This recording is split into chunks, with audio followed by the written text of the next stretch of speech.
जो को आप लोग समझ लें और लिख लें। बहुत सारी चीज़ें आपको रिटर्न फॉर्म में मिल जाएंगी पीडीएफ के द्वारा, लेकिन बहुत सारी ऐसी चीज़ें भी होंगी जो शायद लिखना संभव ना हो पाए उतना। तो बेहतर है कि आप जो जो चीज़ें हैं वो प्रॉपरली एक नोट्स बनाते जाइए और लिखते जाइए। आपका अपना नोट्स आपको ज़्यादा हेल्प कर पाएगा।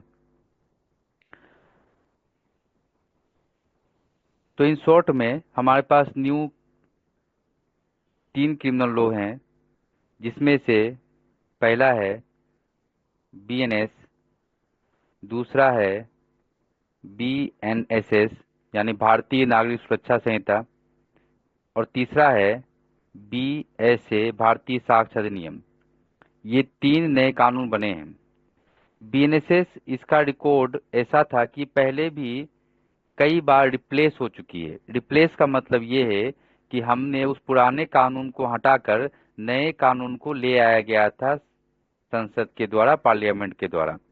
लेकिन बीएनएस और बीएसए इनका ट्रैक रिकॉर्ड बहुत अच्छा रहा है, और इन दोनों में कभी भी ऐसा नहीं हुआ कि इनको पूरी तरह से रिप्लेस किया गया। ये 2023 में पहला बार ऐसा एडवेंचर किया गया और इसमें इन दोनों कानूनों को भी पूरी तरह से रिप्लेस किया गया। लेकिन रिप्लेसमेंट का मतलब ये नहीं कि इनके प्रावधानों को बदला गया। कई सारे प्रावधान जोड़े गए और कई सारे प्रावधान जो एब्सोल्यूट हो चुके थे, जिनका यूज नहीं था, उन सबको परिस्थितियों के अनुसार उनको चेंज किया गया। तो सबसे मुख्य बात ये थी। तो ये तीनों कानून एक साथ बने, एक साथ इनका एप्लीकेशन आया और सब कुछ एक चीज साथ हुई है। तो हम इसमें कुछ मुख्य चीजों को लिखेंगे जो आपको याद रखने की बातें होंगी, क्योंकि ये प्रीलिम्स के पॉइंट ऑफ व्यू से इम्पोर्टेंट है। सबसे अच्छी बात ये कि तीनों का डेट एक ही था। तो हम जैसे ये सब लोकसभा में फर्स्ट टाइम जो पेश हुआ था, वो डेट आपसे एग्जाम में पूछा जा सकता है। तो ये है आपको 11 अगस्त 2023। ठीक है। अब चिंता मत कीजिए, मैं राज्यसभा और ये सब नहीं दिखाऊंगा, सिर्फ लोकसभा का थोड़ा इंपॉर्टेंट है, क्योंकि प्रीलिम्स में यहाँ से क्वेश्चंस आपको देखने को मिल सकते हैं। उसके बाद इसको जो एसेंट मिला हमारे राष्ट्रपति का, ये तीनों लोग के लिए एक है। ये जो डिटेल्स दिखा रहा हूं मैं अलग से, वो तीनों कानूनों के लिए एक है।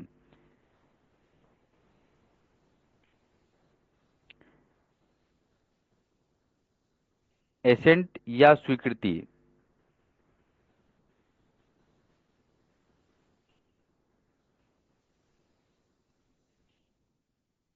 25 दिसंबर 25 दिसंबर 2023।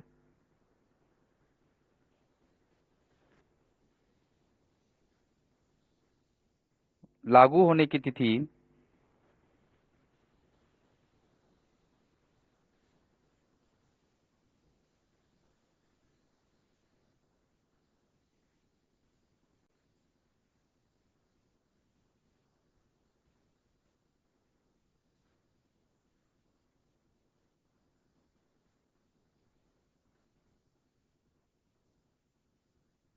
1 जुलाई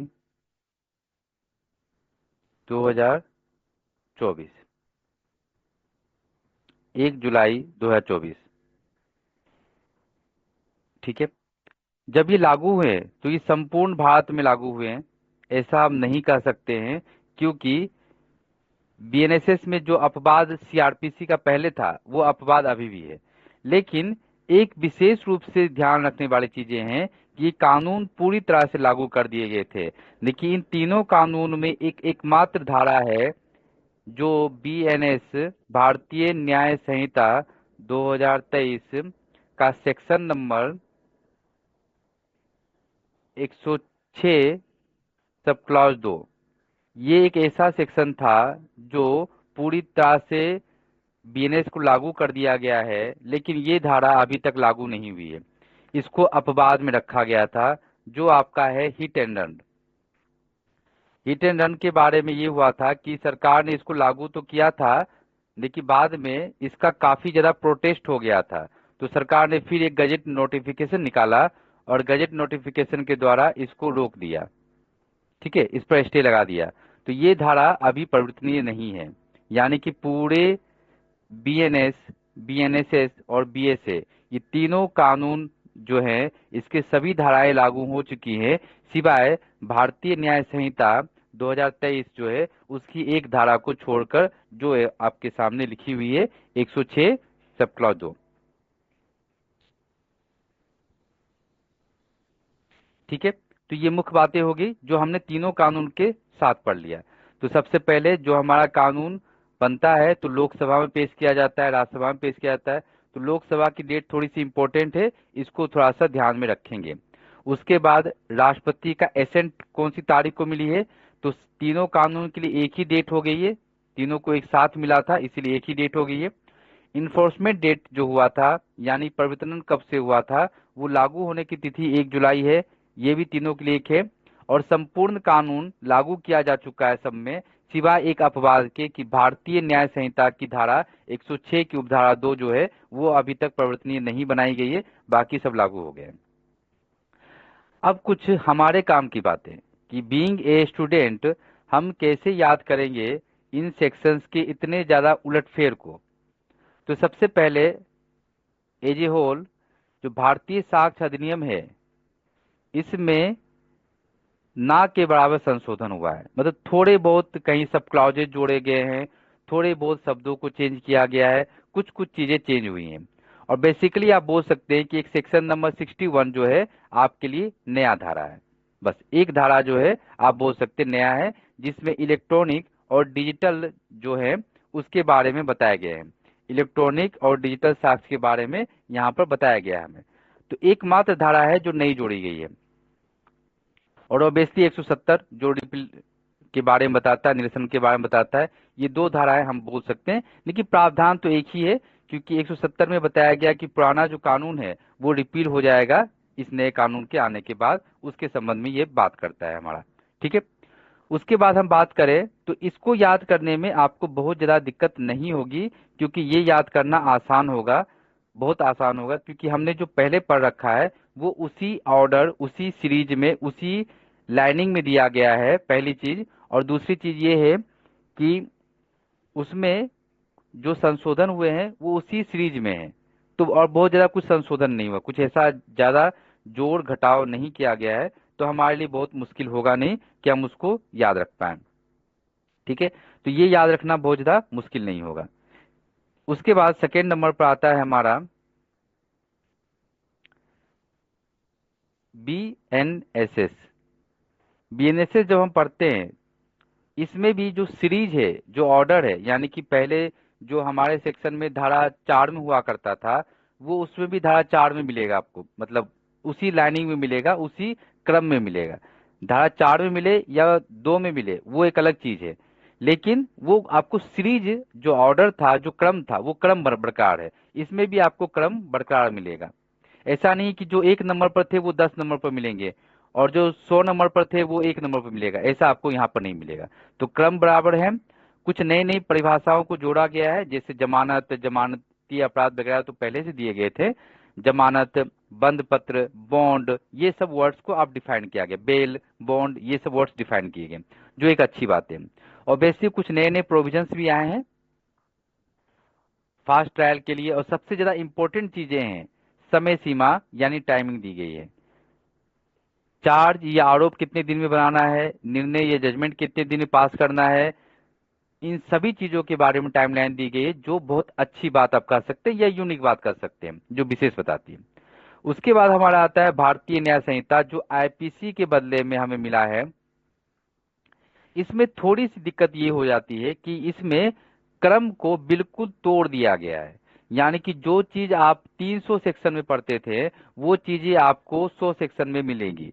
जो चीजें आप 100 के आसपास पढ़ते थे वो आपको 20-22 के आसपास मिल जाएगी। तो इस क्रम में आपका कोई ऑर्डर काम नहीं करेगा, कोई क्रम काम नहीं करेगा।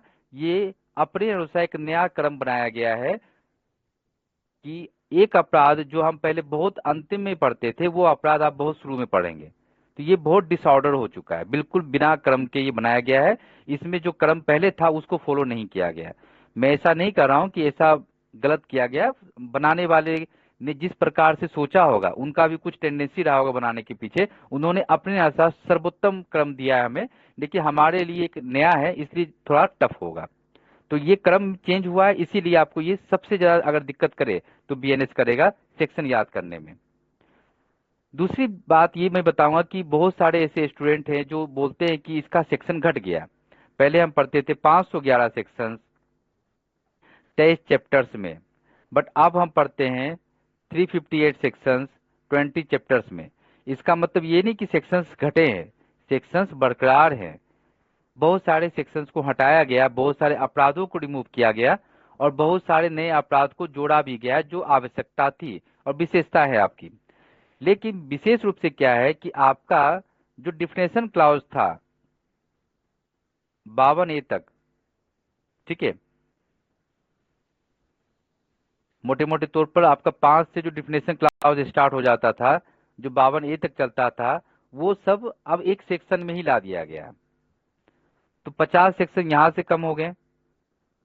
उसके बाद हमारे आईपीसी की विशेषता थी कि एक धारा में उस धारा का अपराध का प्रावधान होता था और दूसरे धारा में उसके परिभाषा का प्रावधान होता था, ऐसा ही हुआ करता था। लेकिन इसको भी चेंज किया गया है, और धारा एक ही धारा में आपको परिभाषा मिल जाएगा, उसके बाद उसी धारा में दंड मिल जाएगा। इवन उससे संबंधित जो अपराध हैं, जैसे चोरी, तो चोरी में ही आपको घर में चोरी, सेवकों के द्वारा चोरी, ये सभी, थेफ्ट इन ड्वेलिंग हाउस, सारे आपको एक ही मिल जाएंगे, एक सेक्शन में सारा चोरी आ गया। तो इसलिए इनका जो क्रम संख्या था वो घट गया है। बाकी अपराध लगभग उतने ही हैं, कुछ को हटाया गया तो कुछ को जोड़ा भी गया। आप ऐसा बिल्कुल नहीं सोच सकते हैं कि 358 हो गया, 358 हो गए, इसका मतलब कम हो गया। तो ये एक ब्रीफ इंफॉर्मेशन था कि आप लोगों को क्या पढ़ना है। एक और अच्छी बात बताऊं कि इन तीनों कानून में जो परिभाषा खंड हैं, जो डिफिनेशन क्लॉज हैं, उसमें अल्फाबेटिकल यूज किया गया है। यानी कि जो वर्ड ए से शुरू होंगे वो पहले आएंगे, जो वर्ड बी से शुरू होंगे वो बाद में आएंगे, इसी प्रकार सो ऑन आपके अल्फाबेटिकल चलेगा। यानी कि आपको अगर थोड़ा सा भी ध्यान इस चीज का है तो प्रीलिम्स में आपका काम आसान हो सकता है कि आपको ध्यान होगा कि अगर कोई वर्ड सी से बन रहा है तो ऑब्वियसली उससे पहले ए और बी से बनने वाले शब्द आए होंगे, अगर ऐसा वर्ड कोई बनता है तो। जैसे बी से बेल यानी कि जमानत, तो जमानत पहले आएगा, उसके बाद कोग्नाइजेबल ऑफेंस आएगा, संज्ञेय अपराध आएंगे। तो ये चीजें आपको ध्यान रखनी पड़ेगी, और ये तीनों में है, तीनों में ये ऑर्डर फॉलो किया गया है। आपको ऐसा लगता होगा कि सर ये नया तरह का प्रावधान है, तो ऐसा नया तरह का प्रावधान नहीं है। अब जो लेटेस्ट जो भी कानून बन रहे हैं उनमें इसी तरह का सीक्वेंस को फॉलो किया जा रहा है कि परिभाषा खंड जो है उसको वो अल्फाबेटिकली फ्रेम कर रहे हैं। तो जो कोई बहुत नई चीज नहीं है, बट हमारे लिए नहीं हो सकती, क्योंकि मेजर एक्ट में हमने इस प्रकार का अनुप्रयोग पहली बार देखा है। नेक्स्ट टारगेट गवर्नमेंट का है कि हो सकता है कि वो सिविल लॉज को चेंज करें, यानी कि जो हमारा सीपीसी है, कॉन्ट्रैक्ट है, इन सब में संशोधन की संभावना बनती है। खासकर कॉन्ट्रैक्ट एक्ट तो बहुत पुराना है और आवश्यकता के अनुसार उसमें वास्तव में कहीं कहीं लगता है कि कुछ चेंजिंग होना चाहिए। आ जाते हैं हम बीएनएस में। तो बीएनएस में जितने अपराध थे उनमें से कुछ अपराधों को जो कई बार सुप्रीम कोर्ट के आदेश के अनुसार हटाने का उनको डायरेक्शन दिया गया था या अनकॉन्स्टिट्यूशनल और संवैधानिक घोषित कर दिया गया था, उन सेक्शंस को हटाया गया है। यानी आप कैसा कह सकते हैं कि विशेष रूप से बीएनएस में जो सुप्रीम कोर्ट के जो ऑर्डर्स थे उनको फॉलो करने की प्रयास किया गया है। इसके अलावा सरकार की कुछ और चीजें, समय बदलता है तो अपराध भी बदलते हैं, अपराध की प्रकृति बदलती है, दंड भी बदलना चाहिए। तो पहले तो जुर्माना जो थे उनको बढ़ाया गया, सभी जगह जुर्माना जो कम थे उस जुर्माना को बढ़ाया गया।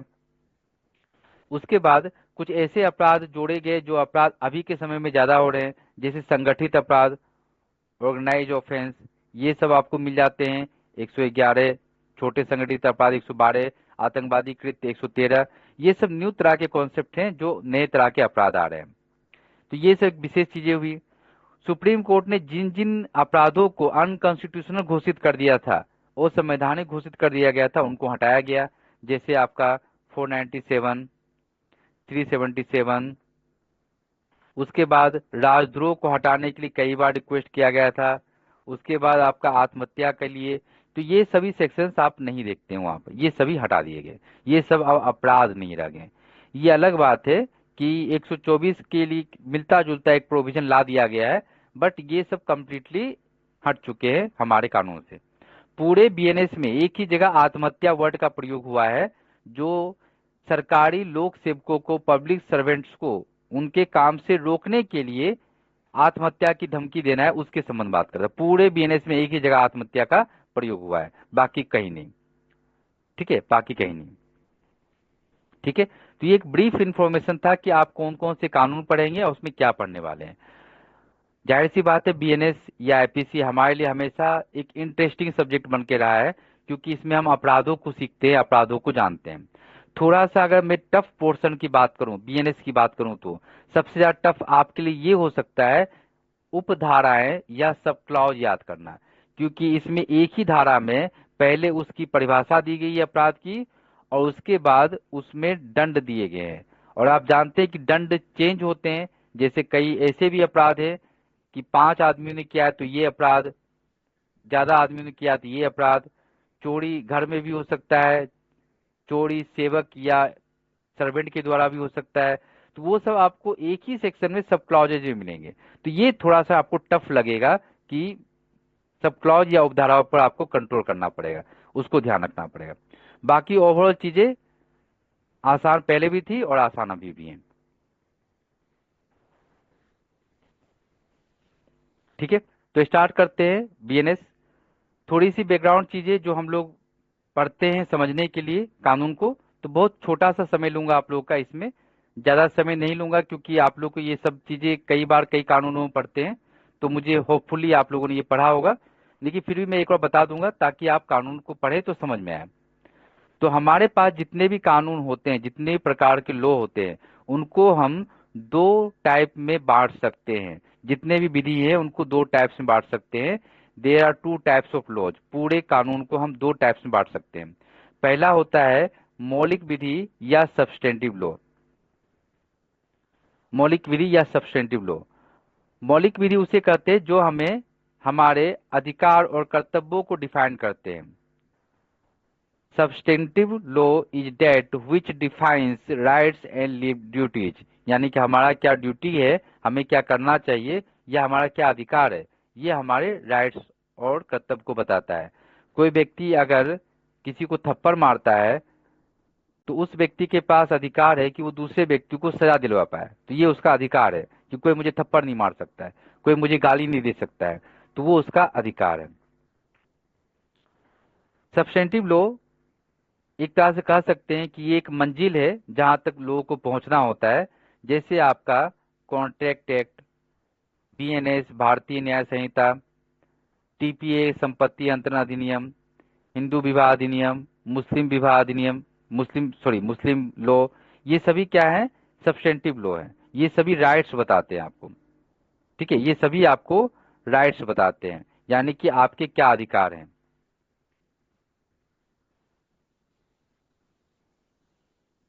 दूसरा तरह का लॉ होता है हमारा प्रक्रियात्मक लॉ या प्रोसीडर लॉ।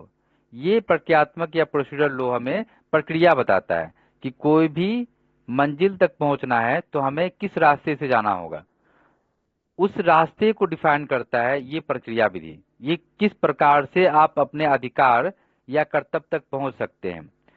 प्रक्रियात्मक विधि वह है जो मौलिक विधि को प्रवृत्त करने के लिए कार्यवाही का निर्धारण करती है। तो टर्म क्या है, कार्यवाही का निर्धारण किया जाता है इसके द्वारा। Procedure law is that which determines the action to be taken to enforce the substantive law.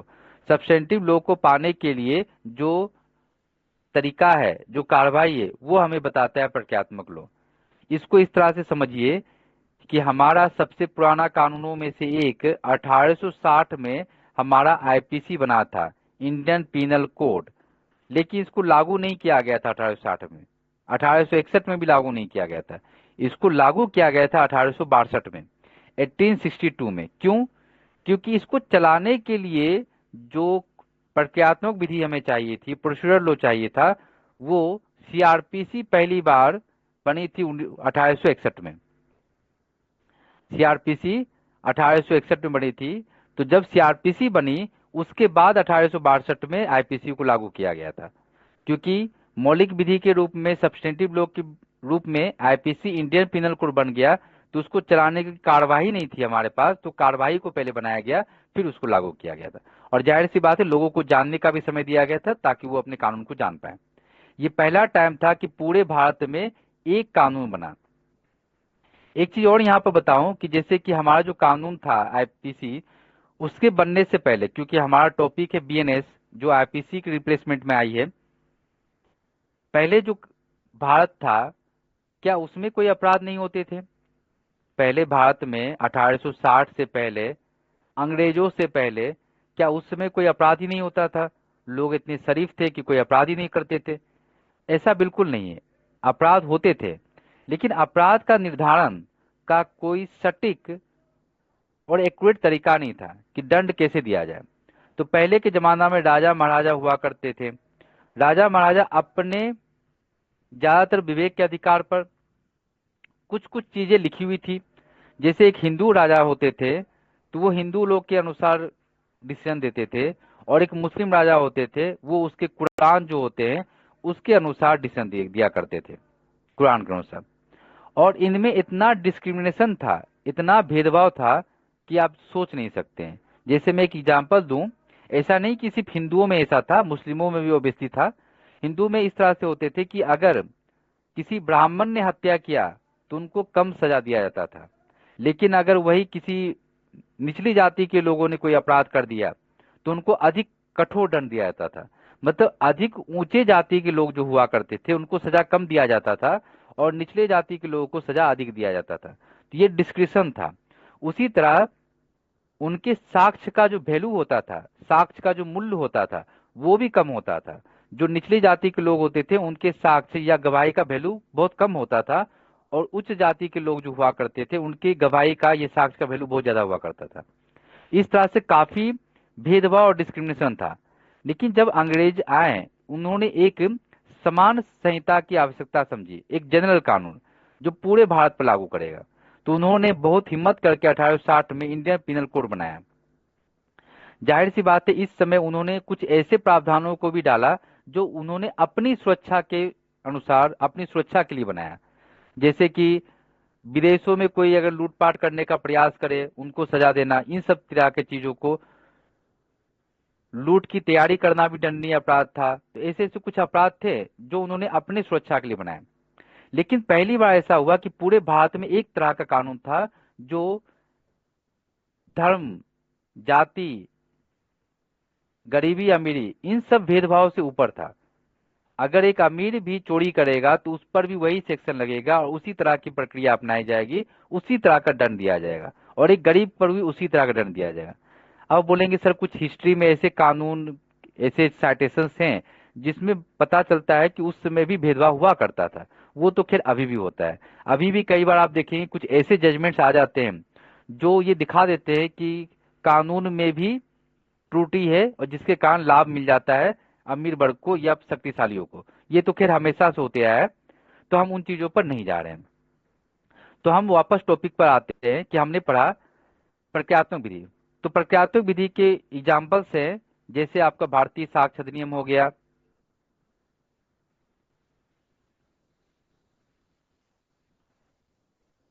भारतीय नागरिक सुरक्षा संहिता, सीपीसी, लिमिटेशन एक्ट, ये सब कानून जो हैं आपके, ये सब कानून आपके प्रोसीडर लो है, प्रक्रियात्मक विधि है, जो हमें प्रक्रिया बताते हैं कि मौलिक विधि तक आप कैसे पहुंचेंगे, उसकी प्रक्रिया बताते हैं।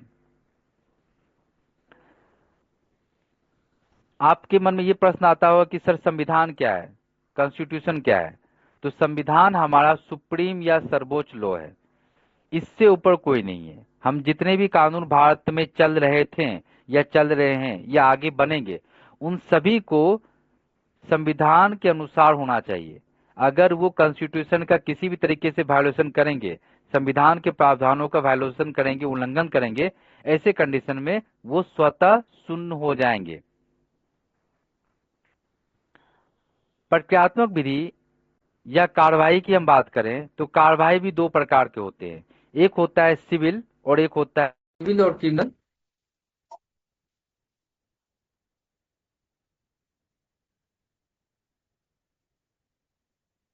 सिविल और क्रिमिनल, मेरी वॉइस आ रही है आप लोगों को? जी सर। जी सर। सिविल और क्रिमिनल दो प्रकार के होते हैं, जितने भी लॉज होंगे वो दो प्रकार के होंगे, एक सिविल होगा एक क्रिमिनल होगा। यानी प्रक्रियात्मक विधि में हम दो प्रकार से लॉ को बांट सकते हैं। ऑब्वियसली हम जो मौलिक विधि है सब्सटेंटिव लॉ उसको भी सिविल और क्रिमिनल में बांट सकते हैं। प्रक्रियात्मक दो प्रकार के होंगे। भारतीय साक्ष्य अधिनियम, जिसको हम लोग शॉर्ट में बीएसए बोलते हैं, ये एकमात्र ऐसा कानून है जो सिविल तथा, मतलब एकमात्र बोलना सही नहीं होगा, कई सारे ऐसे कानून है जो सिविल और क्रिमिनल दोनों में लागू होते हैं, जैसे आपका लिमिटेशन एक्ट, परिसीमा अधिनियम। लेकिन ये एक ऐसा कानून है जो बहुत महत्वपूर्ण है, क्योंकि इसके बिना हम किसी भी केस में कभी भी निर्णय तक नहीं पहुंच पाएंगे। अगर हमारे कानून की लिस्ट में से भारतीय साक्ष्य अधिनियम हटा दिया जाए तो फिर हम कोई साक्ष्य नहीं दे पाएंगे, गवाह नहीं दे पाएंगे, एविडेंस नहीं दे पाएंगे। और ऐसे कंडीशन में चाहे सिविल जजमेंट करना हो, क्रिमिनल जजमेंट करना हो, कोई भी असंभव जैसा प्रतीत होगा। यही कारण है कि इसको भारतीय विधि का रीढ़ का हड्डी यानी कि बैकबोन कहा जाता है। भारतीय साक्ष्य अधिनियम को बैकबोन कहा जाता है, क्योंकि इसके बिना कोई भी कानून अपने निष्कर्ष तक नहीं पहुंच पाएगा। It is called backbone of Indian laws. इसको एडजेक्टिव लॉ भी कहा जाता है। इसको एडजेक्टिव लॉ इसी विशेषता के लिए कहा जाता है। आप लोगों ने जब इंग्लिश ग्रामर पढ़ते हैं तो वहां पर पढ़ते हैं जो संज्ञा का विशेषता बताता है उसे एडवर्ब कहते हैं, और जो उसका भी विशेषता बताता है उसे एडजेक्टिव कहते हैं। मैं एक्यूरेट हो सकता है ना हूं इस चीजों में। तो उसी तरह की चीज ये भी है कि एक होता है जो मौलिक विधि सब्सटेंटिव लॉ का विशेषता बताएगा, उसके लिए कार्रवाई का निर्धारण करेगा, उसे प्रक्रियात्मक विधि या प्रोसीड्यूरल लॉ कहेंगे। और जो प्रक्रियात्मक विधि का भी प्रक्रिया बताएगा उसे एडजेक्टिव लॉ कहेंगे, क्योंकि ये प्रक्रियात्मक विधि का भी प्रक्रिया बता रहा है कि सीपीसी कैसे काम करेगा, सीआरपीसी कैसे काम करेगा, बीएनएसएस कैसे काम करेगा, उसका प्रक्रिया को भी ये डिफाइन कर रहा है। अगर इसको हमने हटा दिया तो सारा कानून बेकार, क्योंकि बिना साक्ष्य के किसी चीजों को पूर्ण नहीं किया जा सकता है। तो सेम चीज आपकी इंग्लिश में भी लिखी हुई मिल जाएंगी कि जितने लॉज हैं उनको दो कैटेगरी में बांट सकते हैं, सिविल एंड क्रिमिनल केसेस। और हमारा जो बीएनएस बीएसए जो है भारतीय साक्ष्य अधिनियम, ये थोड़ा सा टाइपो है, बीएसए भारतीय साक्ष्य अधिनियम। तो भारतीय साक्ष्य अधिनियम 2023 इतना इंपॉर्टेंट है कि इसके बिना कोई भी कानून अपने डेस्टिनेशन तक नहीं पहुंच पाएगा, इसलिए बैकबोन ऑफ इंडियन लॉ जिसे कहा जाता है। और इसे एडजेक्टिव लॉ भी कहते हैं। कई बार प्रीलिम्स में आ चुका है ये कि एडजेक्टिव लॉ किसे कहा जाता है। तो आपको 3-4 ऑप्शंस दिए जाएंगे, तो ये आपको ध्यान रखना है। अगर ऑप्शन में ऐसा है कि भारतीय साक्ष्य अधिनियम क्या है, ऑप्शन में एडजेक्टिव लॉ ना हो तो प्रोसीडर लॉ, प्रक्रियात्मक विधि को ऑप्ट करना है आप लोगों को। अगर प्रक्रियात्मक विधि ऑप्शन में ना हो और एडजेक्टिव लॉ हो या दोनों हो तो आपका 100% एडजेक्टिव लॉ ही यूज करना है। चलिए आते हैं बीएनएस की ओर। भारतीय न्याय संहिता 2023, इसको लोकसभा में इंट्रोड्यूस 11 अगस्त को किया गया था। ये चीज मैं बार बार बोल रहा हूँ कि ये चीज इंपॉर्टेंट है। आप क्योंकि नया नया कानून बना है तो हर चीज अभी इंपॉर्टेंट के दृष्टिकोण में आ जाएगा और पूछा जा सकता है कि इसको कब बनाया गया था। तो ये लोकसभा में पेश किया गया था 11 अगस्त को। ठीक है, बस इतना थोड़ा सा ध्यान में रखिएगा। और अच्छी बात यह है कि ये जो टाइमिंग देख रहे हैं आप लोग, इन्फोर्समेंट का, इंट्रोड्यूस का, एसेंट डेट यानी कि राष्ट्रपति के सहमति कब मिली, ये सभी तीनों कानून के लिए एक है। इनेक्टमेंट डेट कितना है? 25 दिसंबर 2023। ये भी तीनों कानून के लिए सेम है। 25 दिसंबर को इसे एसेंट मिला था, सहमति मिली थी राष्ट्रपति की। उसके बाद ये लागू कब हुआ था, तो ये 1 जुलाई 2024 से लागू हो गया था। 1 जुलाई 2024 से लागू हो गया था। बट इसमें एक समस्या है कि एक सेक्शन 106 सब क्लॉज 2, ये धारा जो है अभी तक लागू नहीं हुई है। ये धारा अभी तक लागू नहीं हुई है। इस पर काफी प्रोटेस्ट हुआ। थोड़ा आगे हम चलेंगे तो इसको डिस्कस करेंगे। काफी प्रोटेस्ट के कारण सरकार ने इसको हिट एंड रन के नाम से आपने इसको देखा होगा, इसलिए इसको अभी लागू नहीं किया गया। बाकी हमारे बीएनएस में कंसिस्ट टोटल 20 चैप्टर्स हैं, 20 अध्याय, 358 358 धाराएं हैं। पहले 511 हुआ करता था। इसका एक्ट नंबर 45 है। अच्छी बात यह है कि एक्ट नंबर पहले भी 45 था आईपीसी का, और इसका भी 45 है, तो ये चीज बिल्कुल सेम है, आपको याद रखने में दिक्कत नहीं होगी। पहले भी 45 था और अभी भी 45 है। हमारा जो बीएनएस है, भारतीय न्याय संहिता, ये संविधान में 7वीं अनुसूची में 7th शेड्यूल में एक लिस्ट दी गई है कि कौन से कानून, कौन से विषय पर कौन सा शक्ति जो है कानून बनाएगा। यानी राज्य या सेंट्रल, कंकरेंट लिस्ट, राज्य सूची, संघ सूची, समवर्ती सूची, ठीक है, यूनियन लिस्ट, स्टेट लिस्ट और कंकरेंट लिस्ट। तो कंकरेंट लिस्ट का मतलब होता है, समवर्ती सूची का मतलब होता है कि राज्य सरकार भी उसमें संशोधन कर सकती है और केंद्र सरकार भी संशोधन कर सकती है। स्टेट गवर्नमेंट और सेंट्रल गवर्नमेंट दोनों के पास पावर होता है कि उस सेक्शन को वो संशोधित कर सके। जैसे कई कई राज्यों में आपने देखा होगा कि चोरी के लिए किसी राज्य में सजा ज्यादा है, तो वो उनका स्टेट अमेंडमेंट्स होता है, यानी राज्य सरकार के पास भी पावर है कि वो उन कानूनों में परिवर्तन कर सकते हैं। जो भी परिवर्तन करेंगे वो उन्हीं के राज्य में एप्लीकेबल होगा, दूसरे राज्य पर उसका कोई इफेक्ट नहीं पड़ेगा।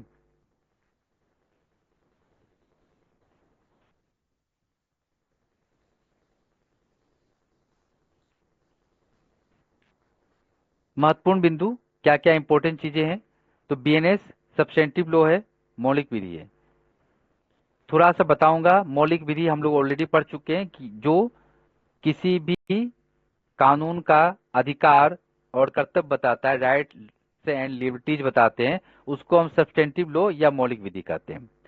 इसका इफेक्ट कैसा होगा, तो इसका इफेक्ट भूतलक्षी प्रभाव नहीं होगा, रिट्रोस्पेक्टिव इफेक्ट नहीं होगा। रिट्रोस्पेक्टिव इफेक्ट का मतलब होता है पिछली तारीख से लागू करना।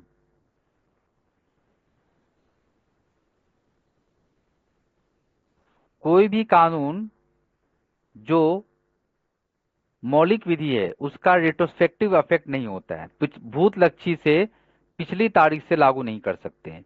इसका छोटा सा एक एग्जांपल लेंगे कि मान लीजिए कि कोई अपराध 1 जुलाई से पहले हुआ है, ठीक है, 1 जुलाई से पहले हुआ है। मान लीजिए 30 जून को कोई अपराध हुआ है और इसका ट्रायल चल रहा है, विचारण चल रहा है, विचारण चल रहा है, और विचारण चलने के बाद इसका डिसीजन आया 2025 में। तब तक हमारा नया वाला बीएनएस लागू हो चुका था, क्योंकि बीएनएस 1 जुलाई से लागू हो गया है। ऐसे कंडीशन में जो अपराध 30 जून को हुआ था उस समय आईपीसी चल रहा था, तो उसको आईपीसी के अनुसार ही दंडित किया जाएगा, भले ही 2025 के जगह पर 2052 में उसका जजमेंट आया। आपको बता दूं कि अभी रिसेंटली एक रिपोर्ट आई है, उसमें बहुत सारे ऐसे केसेस हैं। एक चोरी का, एक बकरी चोरी, बकरी समझते हैं, गोट, बकरी के थेफ्ट का, गोट के थेफ्ट का, बकरी की चोरी का केस 46 ईयर से पेंडिंग है, और इस अप्रैल में उसका नेक्स्ट डेट है। इतने इतने लंबे साल से भी कुछ मतलब एक्सेप्शनल केसेस चले जा रहे हैं। तो उस कंडीशन में कितना भी डिले डिसीजन हो, लेकिन ये जब डिसीजन होगा तो ये आईपीसी के अनुसार ही उसको सजा दी जाएगी, उस पर बीएनएस अप्लाई नहीं होगा। क्यों? क्योंकि बीएनएस में बहुत सारे का पनिशमेंट बढ़ा दिया गया है।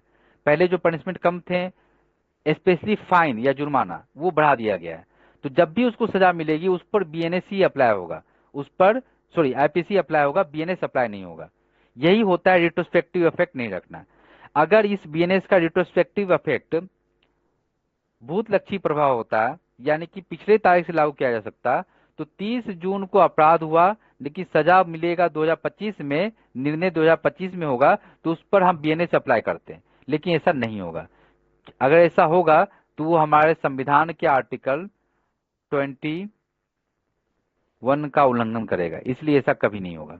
और ये लॉजिक, ये बात सिर्फ और सिर्फ इसके लिए नहीं है, ये सभी मौलिक विधियों के लिए है, जैसे कि आपका कॉन्ट्रैक्ट, संपत्ति अंतरण अधिनियम, टीपी एक्ट, जो भी फैमिली लॉज हैं वो सभी पर, पारिवारिक विधियों पर भी लागू होते हैं। जब ये आपका कंकरेंट लिस्ट है, समवर्ती सूची है, उसके सीक्वेंस नंबर 1 पर है ये। मतलब जब आप अपने संविधान के बैरेक्ट को, कॉन्स्टिट्यूशन के बैरेक्ट को ढूंढेंगे, उसमें आप सेवंथ, जब आप लोग अपने बैरेक्ट को देखेंगे, उसमें 7th शेड्यूल 7वीं अनुसूची को देखेंगे, और उस अनुसूची में 7th शेड्यूल के जो कंकरेंट लिस्ट है, यानी समवर्ती सूची, उसमें पहले नंबर पर ही आपको ये कानून मिल जाएगा। जाहिर सी बात है, वहां पर आईपीसी या बीएनएस के रूप में लिखा हुआ नहीं मिलेगा, वो वहां पर शब्द का चयन थोड़ा अलग है, लेकिन वो पहले ही लिस्ट में है। और इसका मतलब ये होगा कि समवर्ती सूची में होने के कारण इसमें राज्य सरकार भी संशोधन कर सकती है और केंद्र सरकार भी संशोधन कर सकती है। सेंट्रल और स्टेट दोनों गवर्नमेंट को पावर होगी कि उसमें संशोधन कर सकते हैं। जब केंद्र सरकार यानी सेंट्रल गवर्नमेंट उसमें अमेंडमेंट करेगी, संशोधन करेगी, तो संपूर्ण भारत में लागू हो जाएगा। और अगर स्टेट गवर्नमेंट ने उसमें अमेंडमेंट या संशोधन किया तो वो सिर्फ उसी पार्टिकुलर स्टेट में काम करेगा। टोटल सेक्शन 358 चैप्टर 20 देख चुके हैं हम लोग, एक्ट नंबर भी देख चुके हैं हम लोग, इनेक्टमेंट डेट देख चुके हैं हम लोग। ये सब एक जगह पर इसलिए दिया गया ताकि आप लोग को याद रखने में आसानी हो। कब से लागू हुआ है, ये सब डेट्स बहुत इंपॉर्टेंट है। और अच्छी बात ये कि तीनों के लिए सेम है, तो याद कर लीजिएगा। धारा 106 उपधारा 2 को छोड़कर संपूर्ण संहिता लागू हो गई है संपूर्ण भारत में। इसका कोई एक्सेप्शन जम्मू कश्मीर और सीपीसी, सीआरपीसी या बीएनएसएस में जो अपवाद हैं कि नागालैंड और असम में छोड़कर, ऐसा कोई एक्सेप्शन इसके लिए नहीं है। ये होल ऑफ द इंडिया में एप्लीकेबल हो गया है, इंक्लूडिंग जम्मू कश्मीर भी अब हमारे में आ चुका है 2019 के बाद। तो अब ये भी अपवाद खत्म हो चुके हैं, संपूर्ण भारत में लागू है। सिर्फ इसका एक सेक्शन जो है एप्लीकेबल नहीं हुआ है, 106 सब क्लॉज 2। कुछ लिस्ट है जो इंपॉर्टेंट एक्ट्स आप पढ़ते हैं, कानून पढ़ते हैं, वो कौन कौन से क्रमबद्ध सूची में है कंकरेंट लिस्ट में। तो 1 नंबर पर आपका बीएनएस मिलेगा, दूसरे नंबर पर बीएनएसएस जो सीआरपीसी के बदले आया था वो मिल जाएगा आपको। 12 नंबर पर आपको भारतीय साक्ष्य अधिनियम मिल जाएगा। 13 नंबर पर आपको सीपीसी मिल जाएगा। 7th नंबर पर आपको कॉन्ट्रैक्ट एक्ट मिल जाएगा। 6 नंबर पर आपको टीपी एक्ट, संपत्ति अंतरण अधिनियम मिल जाएगा। ऐसा नहीं है कि इसको बहुत अच्छे से याद रखने की आवश्यकता है, बट कई चीजें हम कॉन्सेप्ट क्लियरिंग्स के लिए भी पढ़ते हैं।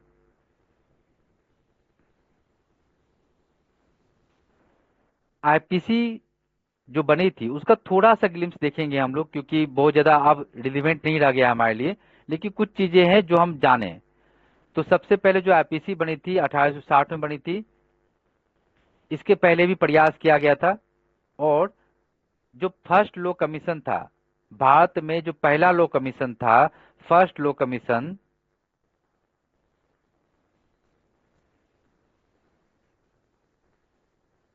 प्रथम विधि आयोग, उसके हेड थे Macaulay, Lord Macaulay, Thomas Babington Macaulay उनका पूरा नाम था, फादर ऑफ आईपीसी, और काफी विद्वान व्यक्ति थे।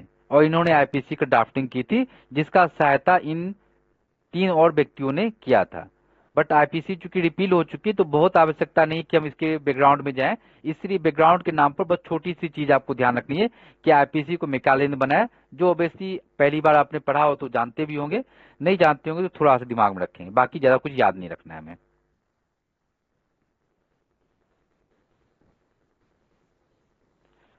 इन दोनों का थोड़ा सा कंपेरिजन। बीएनएस भारतीय न्याय संहिता में टोटल चैप्टर्स 20 हैं अभी, और सेक्शन 358 है। आईपीसी में पहले 23 थे और सेक्शन 511 थे। ऐसा कुछ नहीं है कि ये बहुत कम हो गया है, देखने में कम जरूर लग रहा है। हमने अभी शुरुआती क्लास में डिस्कशन किया था कि डिफिनेशन क्लॉज को एक ही सेक्शन में डाल देने के कारण और एक ही सेक्शन धारा में आपके अपराध भी हैं, परिभाषा भी है और दंड भी है, इसीलिए उनका सीक्वेंस घट गया है। कुछ मुख्य चीजें, अब एक चीज यहाँ पर आपको गाइडेंस करना चाहूंगा कि बहुत लोग मेहनत कर रहे हैं इस चीजों को याद करने में कि ये नए प्रोविजंस बीएनएस में ऐड हुए हैं, यानी कि ये जो सेक्शंस देख पा रहे हैं इसमें वो नए प्रकार के अपराध हैं जो हमने आईपीसी में नहीं देखा था। तो आपको इस तरह से याद रखने की आवश्यकता नहीं है कि आप इतना मेहनत करें कि आप याद रखें कि ये एक एक चीज को कि ये नए नए अपराध हैं। जब आप उसको पढ़ेंगे ना तो खुद इतना पता चल जाएगा कि न्यू ऑफेंस है। ठीक है, जैसे कोई व्यक्ति भारत से बाहर दुष्प्रेरण करेगा, उसके लिए सजा है कि नहीं है। 69 में दिया गया है आपको कि कोई व्यक्ति शादी का झांसा देके, जैसे आप बहुत पढ़ते होंगे पेपर में पहले कि किसी महिला का शादी का झांसा देकर कि आई विल मैरी यू बोलकर उसका यौन शोषण किया गया है, तो ये आपका 69 में आ गया है। ठीक है, रेप के लिए उसका पब्लिकेशन से संबंधित चीजें आ गई हैं, तो क्रूरटी का डिफिनेशन आ गया है आपको। बहुत सारे ऑफेंसेस आए हैं, बहुत सारे ऑफेंसेस आपको मिलेंगे यहाँ पे। हिट एंड रन मिल जाएगा आपको, मॉब लिंचिंग मिल जाएगा आपको, संगठित अपराध, छोटे संगठित अपराध, ऑर्गेनाइज्ड ऑफेंस, पेटी ऑर्गेनाइज्ड ऑफेंस, आतंकवादी कृत्य, टेररिस्ट एक्ट, ये सभी चीजें आपको मिलेंगी यहाँ पर। ठीक है, इतने सेक्शंस, इतने नए प्रकार के अपराध आपको मिलेंगे। ये सब नए ऑफेंसेस हैं जो इंट्रोड्यूस हुए हैं।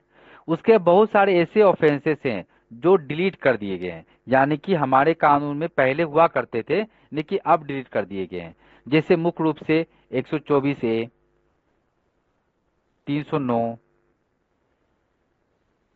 377, 397 और भी बहुत कुछ डिफिनेशंस जो काम के नहीं थे, वो डिफिनेशंस परिभाषाएं भी चेंज की गई हैं।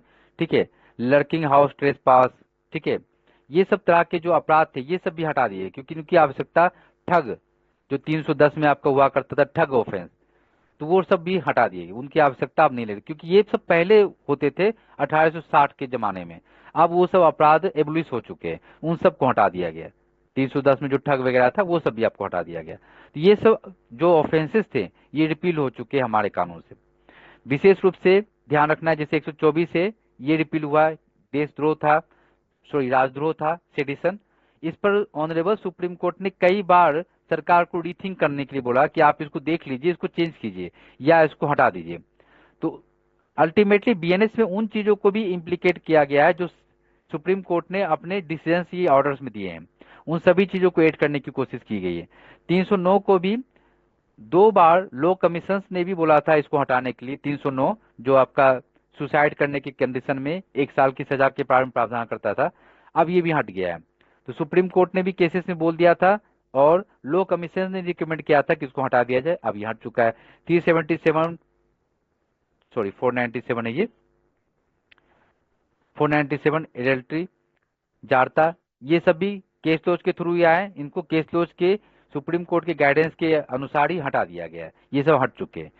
इसमें से 124 से आपको दूसरे रूप में मिल जाता है, थोड़ा सा शब्दों को चेंज करके इसको ऐड करने की कोशिश की गई क्योंकि सरकार को भी लगता है कि कुछ ऐसा होना चाहिए जो भारत के खिलाफ कोई कुछ बोले तो उसको हम अरेस्ट कर सके, थोड़ा पॉलिटिकल भी रहता है चीजों को, तो वो चीजें आपके आगे।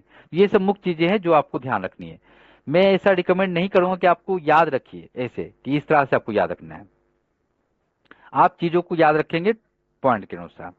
जैसे 4F, ये बहुत इंपॉर्टेंट आ गया आपको।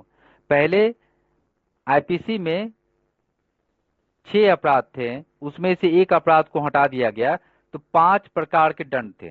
6 प्रकार के पनिशमेंट्स में से 5 टाइप्स ऑफ पनिशमेंट जो है अवेलेबल थे, लेकिन इसमें से भी अब एक जोड़ दिया गया है जो है आपका कम्युनिटी सर्विस या सामुदायिक सेवा, जिसको हम लोग आगे पढ़ेंगे।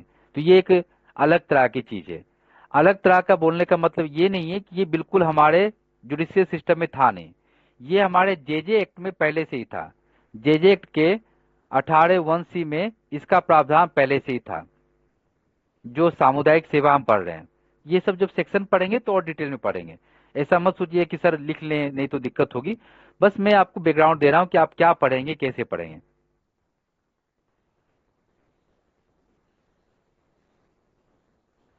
चलिए, डायरेक्ट पढ़ने से पहले हमें कुछ चीजों का ज्ञान होना चाहिए। सबसे पहले होता है कि अपराध क्या है, व्हाट इज ऑफेंस। ऑफेंस को समझना जरूरी है। ध्यान रखिएगा कि हमारे कानून में अपराध की कोई बहुत स्पष्ट और प्रभावशाली डिफिनेशन नहीं दी गई है। वैसे बीएनएस भारतीय न्याय संहिता में भी इसको डिफाइन किया गया है, सेक्शन 2 सब क्लॉज 24, और बीएनएसएस जो सीआरपीसी के लिए आया है उसमें भी सेक्शन 21Q में इसको डिफाइन किया गया है। इन दोनों कानूनों में, इन दोनों संहिताओं में इसको डिफाइन किया गया, लेकिन फिर भी कोई सार्वभौमिक परिभाषा ये स्पष्ट रूप से है नहीं। कुछ कुछ महान विद्वानों ने, जुरिस्ट ने, विधि शास्त्रियों ने इसको डिफाइन किया था। अब बोलेंगे सर हमें इसको पढ़ने की आवश्यकता है क्या? तो आवश्यकता इसलिए क्योंकि ये प्रीलिम्स में आते हैं। बहुत सारे जुरिस्ट विधि शास्त्रियों ने इसको डिफाइन किया है, लेकिन मैंने सिर्फ उन 3-4 जुरिस्ट या विधि शास्त्रियों का डिफिनेशन ऐड किया है जो आपके प्रीलिम्स एग्जाम में आ चुके हैं और आते रहते हैं, जिसमें एक आपका हो गया हेनरी मैन। ठीक है, हेनरी मैन। प्राचीन समय में दंड कानून आपराधिक कानून नहीं था, लेकिन यह गलत कानून था। मतलब जो भी गलत करे उसको सजा देते। जैसे पहले के कानूनों में क्या होता था कि अगर जानवर और इंसान में कोई खास अंतर नहीं हुआ करता था, अगर एक जानवर ने भी कोई अपराध किया है उसको भी मृत्यु दंड दिया जाता था। अगर कोई भैंस, कोई गाय या कोई भी जानवर किसी मनुष्य के मृत्यु का कारण बनता था तो उस जानवर को भी मतलब मृत्यु दंड दिया जाता था। मृत्यु दंड में उनको फांसी पर नहीं लटकाया जाता था, उनको पत्थर मार मार के मारा जाता था या कुएं में गिरा के मारा जाता था। तो जानवरों को भी मारने की प्रथा थी। इसीलिए ऐसा कहा गया कि उस समय कोई ये कानून है कि आप जानवरों को मार रहे हैं, लेकिन अभी आप जानवरों को नहीं मार सकते हैं। अभी जानवरों को मारने का, अगर एक शेर किसी को खा जाए तो क्या शेर को फांसी पर लटका देंगे या गोली मार देंगे? ऐसा नहीं होगा। तो अल्टीमेटली यहाँ पर अपराधी भी मानव होगा और अपराध मानव के अगेंस्ट ही होना चाहिए। अगर हम किसी जानवर को मारें तो बेसिकली ये कोई ऑफेंस नहीं होगा जब तक कि वो कोई वाइल्ड लाइफ एक्ट के अंतर्गत संरक्षित जानवर ना हो जाए। हम लोग मछली बनाते हैं, मछली खाते हैं, फिश खाते हैं, तो ये सब क्या है? उसको तो मार ही रहे हैं ना। मछली खाते हैं, मांस खाते हैं, मुर्गी खाते हैं, तो उस कंडीशन में क्या करते हैं? ये सब तो एक जानवर ही है, उनको मार रहे हैं, खा रहे हैं, बिक रहे हैं मार्केट में खुलेआम। तो ये सब अपराध इसलिए नहीं क्योंकि ये सब कोई एक्ट में संरक्षित नहीं है। और आईपीसी या बीएनएस इसके लिए कोई अपराध की बात ही नहीं करता है। अगर कोई व्यक्ति किसी घोड़े को, गाय भैंस को मार डाले तो ये भी कोई अपराध की श्रेणी में नहीं आएगा। लेकिन हाँ, कुछ ऐसे अपराध, जैसे गाय के लिए अलग से कुछ एमपी वगैरह में कुछ खास कानून है, तो वहां पर ये अपराध हो जाएगा, गो हत्या। लेकिन बाकी अगर वाइल्ड लाइफ एक्ट में नहीं है तो उस कंडीशन में कोई अपराध नहीं है। अब जैसे काला हिरण को मारने चले जाएंगे तो उस कंडीशन में बात बन सकती है, आप वाइल्ड लाइफ एक्ट के अंतर्गत ऑफेंस में आ जाएंगे। आईपीसी या बीएनएस उसको पनिशेबल नहीं बनाता है। तो इस प्रकार के कुछ महान विद्वानों के जो डिफिनेशन है वो यहाँ पर लिखे गए हैं। जैसे केनी का है कि अगर कोई अपराध किया गया, अगर कोई अपराध किया गया है,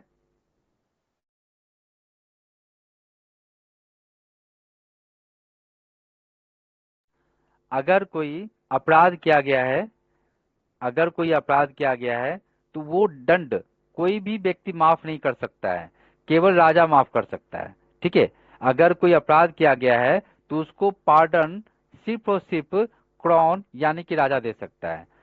अब मुझे थोड़ा सा आप ये बताइए कि क्या ये प्रावधान अभी इंडिया में है कि कोई अपराध को माफ किया जा सकता है?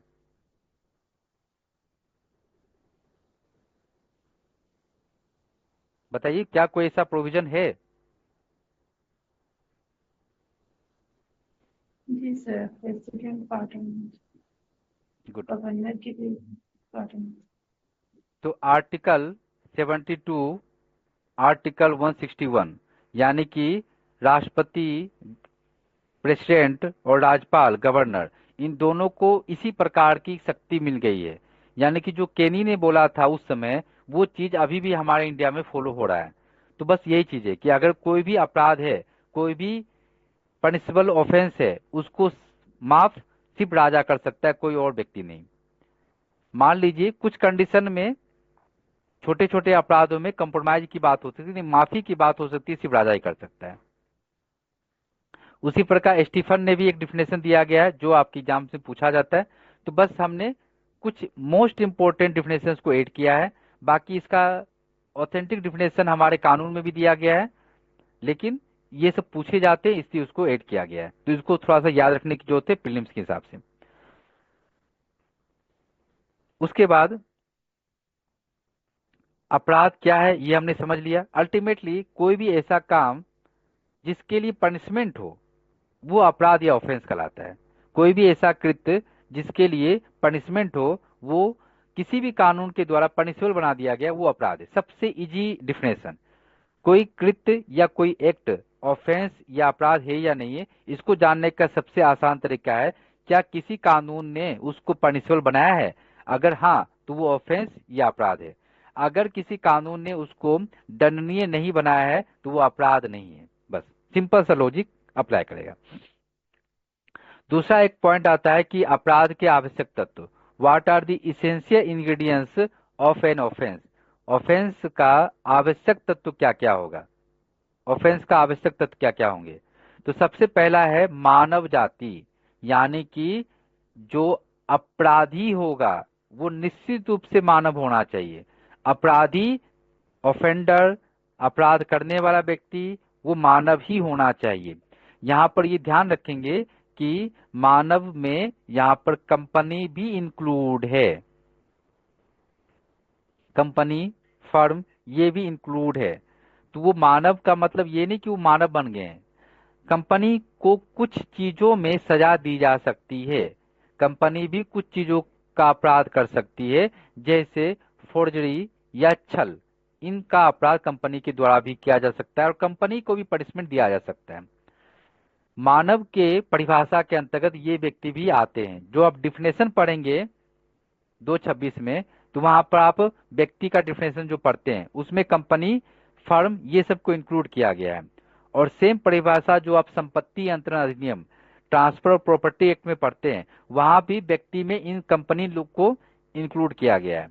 तो कंपनी को हत्या के लिए, लूट के लिए, इनके लिए सजा नहीं दिया जा सकता है, लेकिन इनको छल आदि जैसे ऑफेंस के लिए, फोर्जरी के लिए, इन सब चीजों के लिए, चीटिंग के लिए सजा दी जा सकती है। दूसरा इंग्रेडिएंट्स पॉइंट है मेंस रिया या गिल्टी माइंड। मेंस रिया या गिल्टी माइंड इतना इंपॉर्टेंट टर्मोलॉजी होने के बावजूद भी इसको ना तो आईपीसी में परिभाषित किया गया था, ना इसको बीएनएस में डिफाइन किया गया या परिभाषित किया गया। शायद इतने सारे केस लॉज आ चुके हैं इस पर कि इसको लिखने की आवश्यकता नहीं लगी। ठीक है, इतने सारे केसेस और इतने सारी चीजें आ चुकी हैं, और शायद ये थोड़ा सा लंबा टॉपिक भी है कि इसको कुछ लाइनों में डिफाइन करना संभव भी नहीं हो। तो किसी व्यक्ति का अपराध करने के लिए उसका गिल्टी माइंड, यानी कि वो अपराध करने का इंटेंशन होना चाहिए कि मैं ये अपराध करूं। ठीक है, केवल कार्य नहीं होना चाहिए, केवल एक्ट नहीं होना चाहिए, एक्ट के साथ साथ उसको करने का गिल्टी माइंड भी होना चाहिए। किसी व्यक्ति का दुराशय था या नहीं था, ये मोटे मोटे तौर पर हम लोग बीएसए के सेक्शन 12 से डिस्कस करते हैं, वहां पर हम इसका साक्ष्य देते हैं या दिखाते हैं। तो ये लंबा टॉपिक है। उसके बाद एक्टस रियस, यानी कि कोई ऐसा काम या ओमिशन जो गलत हो,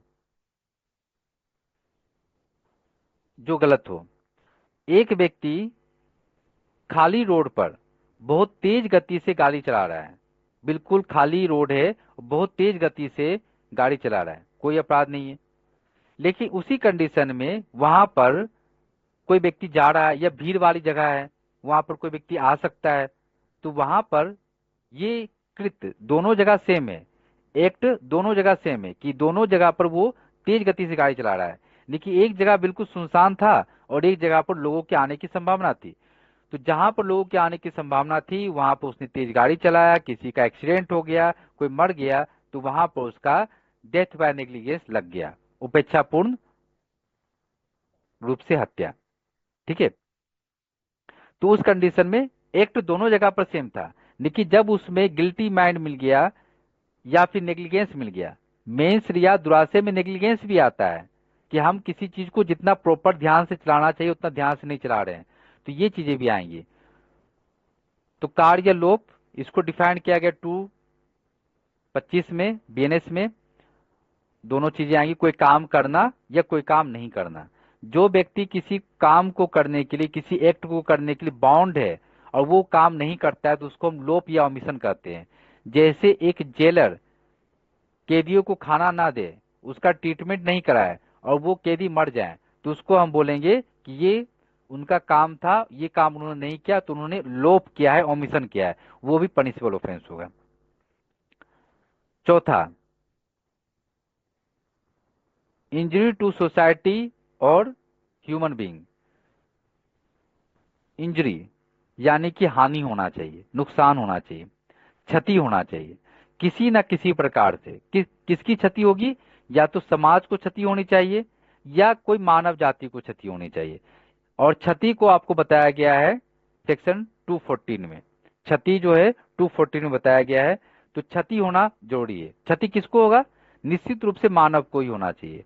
अगर जानवर को क्षति होगी, मानव क्या कर रहे हैं? पेड़ों को काट रहे हैं, जंगल पर अतिक्रमण कर रहे हैं, जंगल पर कब्जा कर रहे हैं, जानवरों का घर टूट रहा है, तो क्या ये कोई अपराध हुआ? आंसर है नहीं। अब वाइल्ड लाइफ में जो भी चीजें आएंगी या फॉरेस्ट एक्ट में आएगा, उसकी हम चर्चा भी नहीं कर रहे हैं, हम सिर्फ और सिर्फ बीएनएस की तरफ बात कर रहे हैं। तो उस कंडीशन में कोई अपराध नहीं होगा। लेकिन अगर किसी मानव को नुकसान हो गया, किसी समाज को नुकसान हो गया, तो वो क्षति होगी। तो बीएनएस की धारा 214 में 4 प्रकार के क्षति या डैमेज बताए हैं, जो शरीर, संपत्ति, ख्याति या मन का होता है। इन चारों में से कोई एक चीज का लॉस होना चाहिए, तो उस कंडीशन में वो क्षति होगी। मेंस रिया का मतलब गिल्टी माइंड, दोषी मन। किसी व्यक्ति का दोषी मन है कि उसके मन में कोई अपराध कृत्य जाग रहा है। जैसे हम कोई कार्य कर रहे हैं तो हमारे मन में ही कोई दोषपूर्ण वातावरण आ गया, हम कुछ दोषी जैसा सीख रहे हैं। जैसे इंटेंशन या से नॉलेज, ज्ञान, पूरा का पूरा बीएनएस इन दो शब्दों के ऊपर घूमेगा, इंटेंशन और नॉलेज। इवन की मर्डर, हत्या, आपराधिक मानव वध, कल्पेबल होमिसाइड, इन दोनों में भी इन वर्ड्स का बहुत वैल्यू है। रेकलेसनेस यानी लापरवाही या नेग्लिजेंस या उपेक्षा, इन सब चीजों को ही हम मेंस रिया, ये दोषी मन में हम देखते हैं। ठीक है। और सेक्शन 12 आपका भारतीय साक्ष्य अधिनियम, इसके तहत इनकी साक्ष्य दी जा सकती है कि कोई व्यक्ति जो काम किया था, तो क्या उसने नेग्लिजेंस से ही काम किया था, उसका इच्छा उपेक्षापूर्ण था? आंसर है। तो उसके लिए एविडेंस कैसे देंगे हम? सेक्शन 12 के अंतर्गत देंगे, भारतीय साक्ष्य अधिनियम की ओर से। ठीक है। नेक्स्ट क्लास में आज हम लोगों ने पूरा बैकग्राउंड समझ लिया, अपराध के प्रकार समझे, अपराध के आवश्यक तत्वों को समझा।